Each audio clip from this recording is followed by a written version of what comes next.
अस्सलाम वालेकुम स्टूडेंट्स।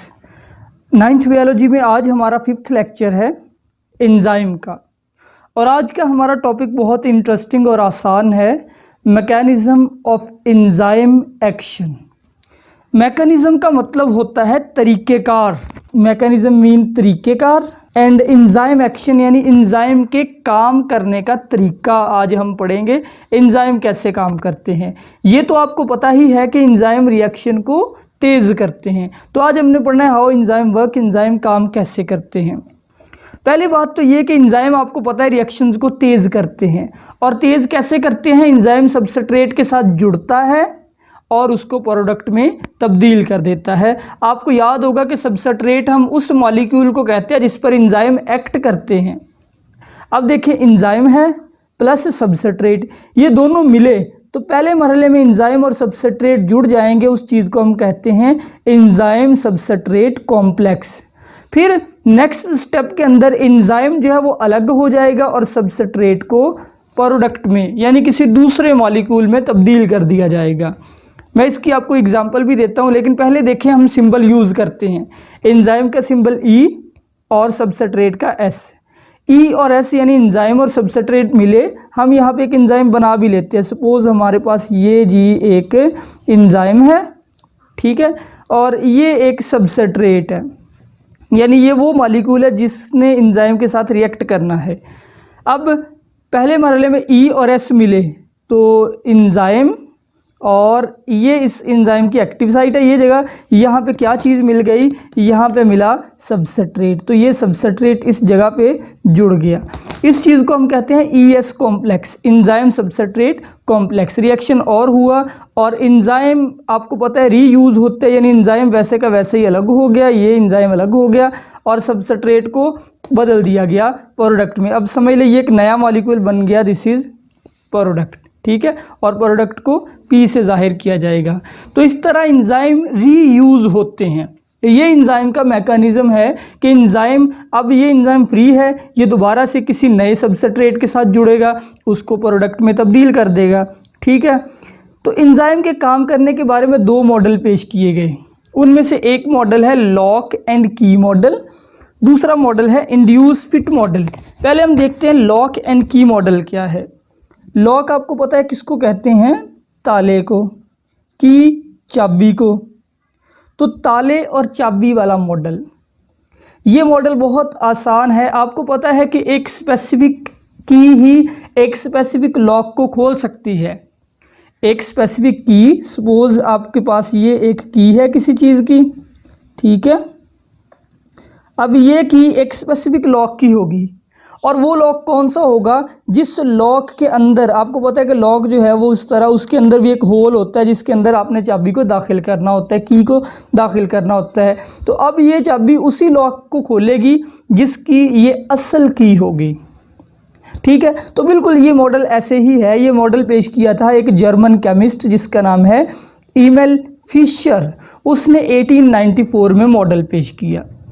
अच्छा, इस मॉडल के मुताबिक both enzyme and substrate have specific shape, enzyme की भी और सबस्ट्रेट की भी एक मखसूस शक्ल होती है, that fit exactly into each other, जो एक दूसरे में मुकम्मल फिट आती है। इसकी एग्जांपल आप देखें, ये एंजाइम है हमारे पास, ये सबस्ट्रेट है, तो बिल्कुल सबस्ट्रेट की ये जो शेप है यहाँ से, ये एंजाइम की इस एक्टिव साइट में फिट आएगी, ठीक है। अगर सबस्ट्रेट की शेप थोड़ी सी भी चेंज हो, मतलब सबस्ट्रेट आपका इस शेप का हो, तो ये इसमें फिट नहीं आ सकता, ठीक है। यही असल चाबी है, ये वाली चाबी इस एंजाइम के साथ, या ये वाला सबस्ट्रेट नहीं जुड़ सकता।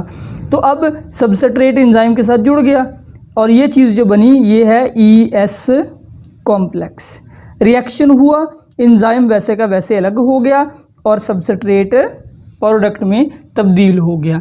यानी ये जो मॉडल है लॉक एंड की मॉडल, इसके मुताबिक एक्टिव साइट जो है उसमें बिल्कुल चेंज नहीं होती, यानी एक्टिव साइट जो है वो बड़ा एक रिजिड स्ट्रक्चर है, उसमें सबस्ट्रेट जुड़ने से पहले और बाद में कोई चेंज नहीं आती, उसका स्ट्रक्चर वैसे का वैसे ही रहता है, जैसा अब है वैसा ही उसके जुड़ने के बाद है, नो चेंज, एक सख्त चीज़ है एक्टिव साइट।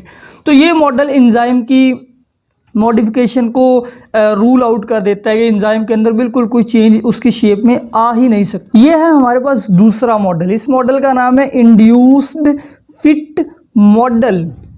अच्छा, इस मॉडल को एक नाम आप और दे सकते हैं, hand and glove model. Hand आप हाथ को कहते हैं और ग्लव जो हाथ के ऊपर पहना जाता है दस्ताना, उसको कहते हैं। आपको पता है कि जब हम हाथ के ऊपर दस्ताना पहनते हैं तो अगर ग्लव की शेप थोड़ी सी डिफरेंट भी हो, हमारे हाथ से बिल्कुल मैच नहीं भी कर रही, तब भी जब हम अपना हाथ दाखिल करेंगे ग्लव के अंदर, तो वो ग्लव हमारे हैंड की शेप के मुताबिक ढल जाएगा। तो इंड्यूस फिट मॉडल बिल्कुल ऐसा ही है। इंड्यूस का मतलब एक्चुअली होता है मुंतकिल करना, फिट जो है इसका मतलब होता है पूरे आना। यानी सबस्ट्रेट असल में जब एक्टिव साइट के अंदर फिट आता है तो वो एक्टिव साइट में थोड़ी सी चेंज लेके आता है। तो ये मॉडल पिछले मॉडल से थोड़ा सा डिफरेंट है कि इस मॉडल के मुताबिक एक्टिव साइट रिजिड नहीं है, बल्कि एक्टिव साइट में थोड़ी सी चेंज आ सकती है। तो ये मॉडल पेश किया था डैनियल कोशलैंड ने। ये बंदा कौन है? ये बंदा अमेरिकन बायोलॉजिस्ट है और 1958 के अंदर इसने ये मॉडल पेश किया। याद रखें, ये मॉडल ज़्यादा एक्सेप्टेबल है।